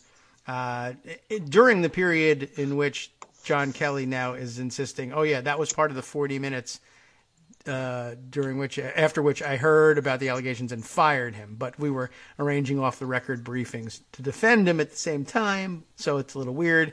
Maybe one of us is lying. Anyway, back to John Weiner.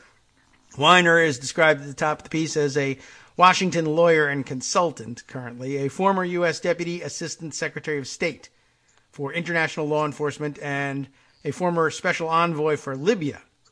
So I guess that's how he enters into the picture here. The House Intelligence Committee Chairman Devin Nunes announced last week, he says, that the next phase of his investigation of the events that led to the appointment of Special Counsel Robert Mueller will focus on the State Department. That's where we are now, by the way. I think worth reminding everybody that the House Intelligence Committee's inquiry into Trump-Russia is now at the stage at which they are investigating how the investigation began. And stage 2 is going to be an investigation of Jonathan Weiner, among others. Why is that?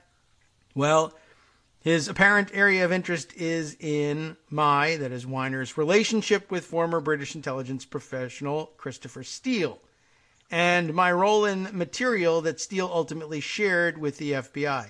Not the P-tape, but okay. Here's the real story, if you believe him. In the 1990s, I was the senior official at the State Department responsible for combating transnational organized crime. That will put you in the Trump orbit, won't it? 1990s, yes. International transnational organized crime. I became deeply concerned about Russian state operatives, I should emphasize, compromising and corrupting foreign political figures and businessmen from other countries. It was an active program in the 1990s, I'm adding. He was responsible for monitoring it. And gee whiz, he ends up knowing both Christopher Steele, who was working on the same portfolio for Britain, and having an eye on Donald Trump, who was, of course, constructing his business comeback with Russian mob money.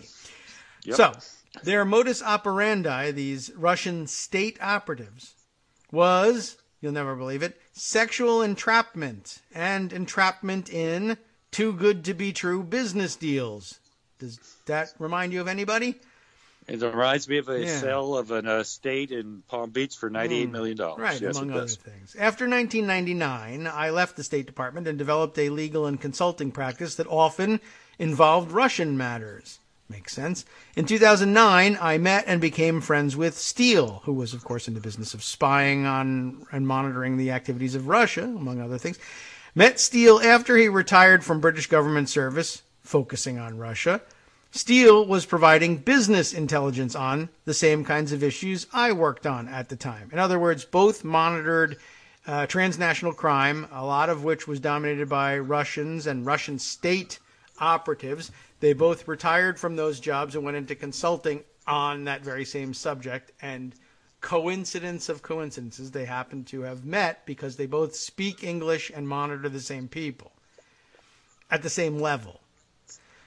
In 2013, I returned to the State Department at the request of Secretary of State John Kerry, whom I had previously served as Senate counsel. That a bit more of a, well, not coincidence, but okay. Over the years, Steele and I had discussed many matters relating to Russia. He asked me whether the State Department would like copies of new information as he developed it.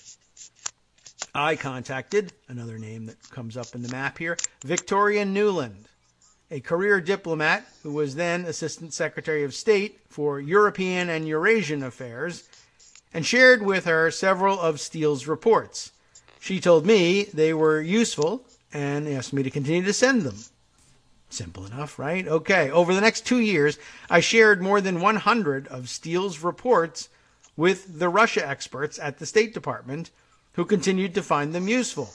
None of the reports related to U.S. politics or domestic U.S. matters, and the reports constituted a very small portion of the data set reviewed by State, trying to make sense of events in Russia. In the summer of 2016, Steele told me that he had learned of disturbing information regarding possible ties between Donald Trump, who was by that point nearing or had already secured the Republican nomination, right? He had information regarding possible ties between Trump, his campaign, and senior Russian officials.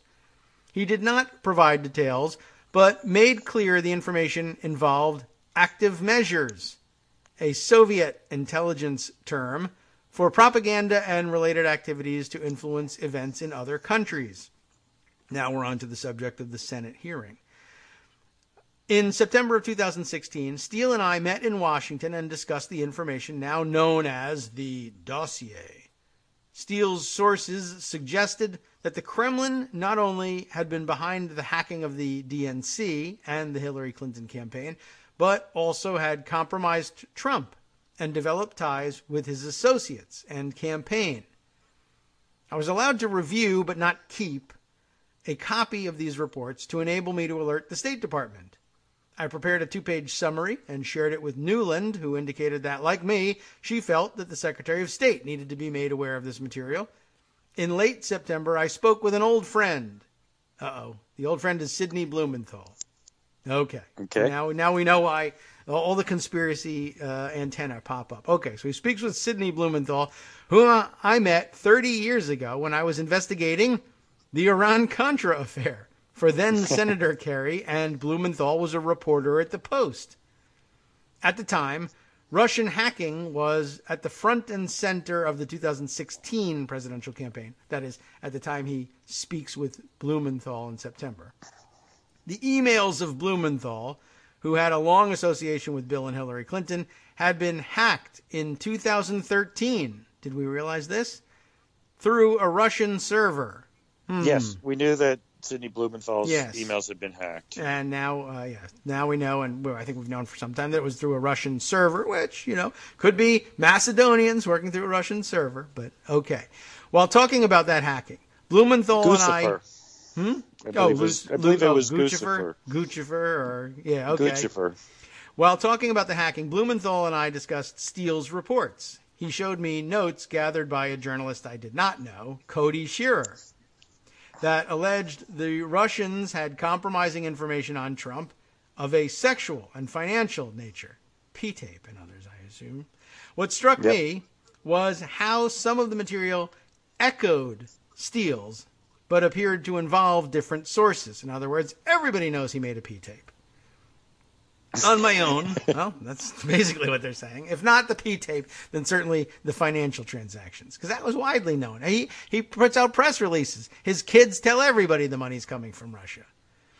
On my own, I shared a copy of these notes with Steele to ask for his professional reaction. He told me it was potentially collateral information.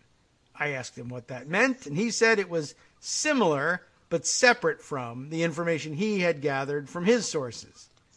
I agreed to let him keep a copy of the Shearer notes. Given that I had not worked with Shearer and knew that he was not a professional intelligence gatherer, I did not mention or share his notes with anyone at the State Department. I did not expect them to be shared with anyone in the U.S. government. But I learned later that Steele did share them with the FBI after the FBI asked him to provide everything he had on allegations relating to Trump, his campaign, and Russian interference in U.S. elections. FBI hears that this stuff is going on, knows a guy who's collecting information on it, says, give us your information. In fact, give us everything you've got, because if this is true, we really would like to get to the bottom of it. Okay, I have this. I didn't develop it, but here it is. The article concludes, I am in no position to judge the accuracy of the information generated by Steele or Shearer, but I was alarmed at Russia's role in the 2016 election, and so were U.S. intelligence and law enforcement officials, which is why they're all now hopelessly corrupt and need to be purged from the government. I believe all Americans should be alarmed and united in the search for the truth about Russian interference in our democracy and whether Trump and his campaign had any part in it. Simple enough, of course. Now he has to be, sent to Guantanamo because of all this. But Weiner hasn't become a major player in all this yet. But I guess as a preview, this is where Nunes, I guess, intends to go in memos 2 through 5. He now promises a series of 5 memos, each one as spectacular as the first one that didn't say anything. And I guess stage 2 is going to be, here's why the State Department, as well as the Department of Justice and the intelligence community, so like 3/4 of the executive branch now, need to be tortured to death, apparently. And he's confident enough that he's going to bring out this and thinks pretty soon Jonathan Weiner's name will be mud along with everybody else involved in the investigation. I don't know, man. This looks like pretty simplistic stuff. Like I found out that a guy who's the Republican nominee for president might be a Russian asset. Would you like to know about that? I don't know. Devin Nunes could get mad at me. Good point. Never mind. Right. I mean, the concern is the opposite of what it should be. If he hadn't shared these concerns, it seems to me that would have been the dereliction of duty. Yeah, he would have been viewed as an agent himself. Why are you hiding the fact that the Republican nominee for president is possibly compromised by the Russians? I don't know. I'm not really sure. It's as simple as that. I mean, the whole problem is who Trump put in his campaign. Yeah. How he engaged in his business practices. Look, if he wasn't a candidate for president, and this was just a conventional FBI investigation into financial crimes and other related things, no one would blink at gathering all this information. Mm-hmm. What they're asking for is that because he was a political candidate, that then he should have been exempt from investigations that should have taken place. It's ridiculous. Of course, what made it more pronounced was that the Russians practically overtly interfered in the election. Yeah. On behalf of Donald Trump. And therefore, all his connections to the Russians became relevant. That's just the way these things go. And Devin Nunes is engaged in trying to discredit that investigation. And, his theories are absurd. But, that doesn't stop Fox, and that doesn't stop the Republican Party, and that certainly doesn't stop Trumpsters from going off. I mean, one of the most disgusting people involved in all this is one Byron York. But it's on the pale at this point. Yeah, well, York has always been kind of disturbing to watch, and he seems to enjoy that role. And now he's installed at an outlet that allows him, that encourages him to. Absolutely. I mean, if you want to both sides this thing, he's sort of a Sidney Blumenthal, but with a byline. Blumenthal given up his claim to be a journalist. Blumenthal's kind of crazy in my opinion, but I don't know the man, but I find him kind of an absurd figure. But he doesn't have a byline. No one's claiming he's a journalist anymore. Yeah. So it's all just part of a piece to basically to tie this back to the Senate Intel Committee hearing that's going forward, to frankly stymie government efforts to stop the Russians from interfering again. Yeah. Well, if you're saying investigating what the Russians are doing is illegitimate, well, then how are we going to deal with it as a government? And from Trump on to News, is the line's direct. They don't want to deal with it. they want to cover it up. Yeah. Well, I mean, it's funny. There's a level at which I suppose you could try and put together an argument. I don't think anybody dares to go there yet, but the groundwork was laid a long time ago. Republicans, I'm surprised they haven't trotted this line out yet, and I expect before this is all over, we'll finally see it again. That I guess once they finally have somebody dead to rights and are beginning a prosecution of an elected official in particular, or someone close enough, like Flynn, still not yet close enough to Trump to trigger this, I guess, but they'll trot out their old line of, well, sure, I bet you could probably get a conviction, but as you know, you can indict a ham sandwich in this country. You are criminalizing politics. This is something they used to say all the time during the Bush administration and earlier, when you finally have somebody dead to rights and say, this is provable, convictable corruption. They say, well, I have no doubt that you can manipulate the justice system such that this person could be illegally or unjustly convicted, but you are criminalizing politics. This is everyday decision-making by politicians that they need to be exempt from prosecution for, because otherwise you cannot practice politics. Sure, there was some money changing hands, but politics requires money.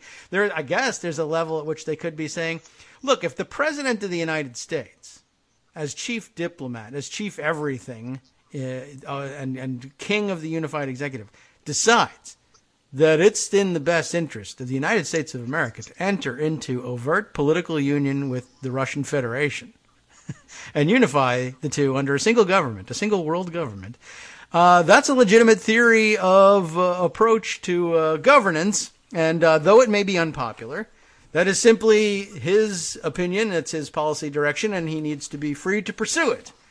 And so if he shares top secret information with Vladimir Putin, it's not espionage, it is a movement towards a unified world government, which many people have. I mean, you could. I actually can, in theory, accept that as a legitimate idea that a president can forward and see if he can do it. The problem is if he did it because he got paid off. Yes, well, that would be problematic. But if he did it because he was looking to establish the United Federation of Planets and explore the outer galaxy on the Starship Enterprise, it's all good. It's not, as a policy matter, very good, but it's not illegitimate as a way of looking at what you decide to do as a government. Again, this is akin to the emoluments problem, and it's something I saw today. The conflicts issues. The president of the United States has getting money through his companies from foreign governments. That's wrong. Well, you say so. That's an emoluments problem. Yeah, well, it's very directly, facially an emoluments problem. It's not just because I say so. The Constitution says so. Yes, but it doesn't mention LLCs, this Constitution. Well, okay. I mean, this is really what they're relying on. I'm not getting the money. LLCs that are all named Donald Trump 1, Donald Trump 2, Donald Trump 3 are getting the money. I'm the sole beneficiary of or I'm the leading partner or whatever. And yes, I'm pocketing the money, or it's going into the trust that I can draw funds from at any time. But the point is, the Constitution prohibits me from getting the money, not LLCs or trusts. Well, they are you. I mean, they are. Where's the money? They don't have pockets. You do. That's where the money is, right? I don't know. I do remember they had this big press conference, January 2017, with a big stack of paper, right? Which was supposed to mean something, which I still don't know what it was supposed to mean. But I still think the most blatant thing was the refusal to terminate the lease for the hotel in Washington when the lease clearly called for that to occur, and the fact that nobody cares was a real tip-off that this isn't going to work. Yeah, that's true. I mean, I guess it probably that was the I don't know, the kickoff event of YOLO Nothing Matters. Uh-oh. Something happened? I'll finish the sentence, but hang on. Right, let me just tell you this all big right. news. Rob Porter's background check by the FBI was completed Yes. in July of 2017. He failed. Okay. In July of 2017. And so 40 minutes later, in January of 2018, he was fired. Well, Unbelievable. Presumably the chief of staff. Well, who was the chief? Was Kelly chief of staff yet? July? In July, I think that's when he became chief of staff. But the White House asked the FBI Yes. to do a follow-up and see if you can get him one. And that follow-up background check was completed in November. Oh, well, then he was. So presumably they reported to the chief of staff, tried to clear up that issue, can't do it November. And then again, the clock ticking, the longest 40 minutes ever. Right. And then the final thing in the Kagro on it is that the FBI itself just closed the file in January. Oh. They just said there's nothing more to be done. He's not getting a background clearance. He's not getting the security clearance. Wow. Okay. Well, that's proper. He's not getting it. Yeah, all right. I mean, again, ordinarily, John Kelly's in big trouble, but as we just, we made the weird segue. Once we found out that, that's not an emolument, and if it is, nobody cares, and it's going to an LLC, and the lease should be terminated, but then again, our argument is that the president isn't a government official, and now that stands, by the way, as, I don't know, I guess that stands with some precedential value now. It will now be able to argue in the future. The president isn't a government official. That was the argument put forward by his defenders with respect to the GSA lease for the hotel, and so therefore everybody else is off the hook in the future. Well, no, we didn't adjudicate that. That was just a dumb claim. We just decided we didn't care because he was so corrupt on so many other fronts that we turned our attention to that. Well, I don't know. It was put out there, and nobody said boo about it, so I don't think that there's anything you can do now. That's just the way it is. The president isn't a government official unless he's a Democrat, in which case, holy cow, you're under arrest. We're going to have to live with this for a long. Remember that was what they floated before we all got distracted and ran away in 10 different directions. It's not our fault. There was 10 different fires to go attend to. But the last thing they had to say about it was, sure, you're not allowed to have a government official, but the president isn't one. What? Yeah. What planet are you from? I don't know. Look over there. Oh, God. Russians. That was an incredible argument. He's not only a government official, he's the most powerful government official. Yeah. He more than any other. Imagine arguing both at the same time that he is not a government official and represents a unitary executive.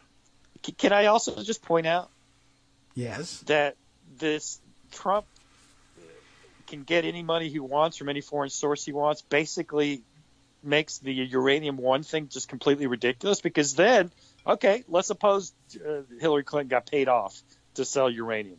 Okay. Apparently that's not a big deal. Yes, unless it is, in which case, we have you. I mean, I guess so. She's not the president, but presumably the president can also assign those benefits to anyone he wants. It might happen to be Hillary Clinton. So fine. No crime, no crime committed here. I don't know what that's supposed to mean. It's the insane, thing is, and it's so insane that what else are we going to do except keep screaming about it and have nobody pay attention? Because as I just did, I interrupted with this Rob Porter news because there's always some new scandal, frankly, almost every day, about this administration, which is a disgrace. Yeah, and the president himself kept relatively quiet. I didn't see any eruptions over his anger tweeting this morning. I don't actually follow him. I just follow other people who explode in anger. Yeah. But exactly. Even when he keeps quiet, there's no stopping the leak of the consistent trickle, if not fire hose, of scandal. I just saw early this morning, the conservatives were just moving into the come on, move on from Rob Porter. It doesn't matter anymore. mode, and it was beginning, I think, maybe even to take root among reporters who are getting all sorts of negative feedback, like, your story is boring, move on already. Only now we find out something that would ordinarily be inescapable for John Kelly. Whatever, man. Something else. There's So no it's time doubt. for us to wrap up. World, in a normal world, John Kelly would have resigned immediately. Yes. And he may still resign, but it's still an open question, which is remarkable. Yeah, well, we'll be back at it tomorrow. Thanks, Armando, for helping fill our Thanks. second hour. Plenty of good stuff. We'll be back tomorrow with Greg Dworkin and Joan McCarter to discuss the continuing, swirling of the drain. Thanks again. And we'll see Okay, you. man. Talk to you. From Daily I'll Co's listen Radio tomorrow. on networksradio.com. You have been listening to the Kagro in the Morning Show. With David Waldman. Hey, speaking of all those White House security clearance denials, coming up next on the West Coast Cookbook and Speakeasy with Justice Putnam, did you know that Hillary Clinton stalker Janine Pirro and Bureau Nazi fugitive Sebastian Gorka blame Obama for all those White House security failures? Amazing.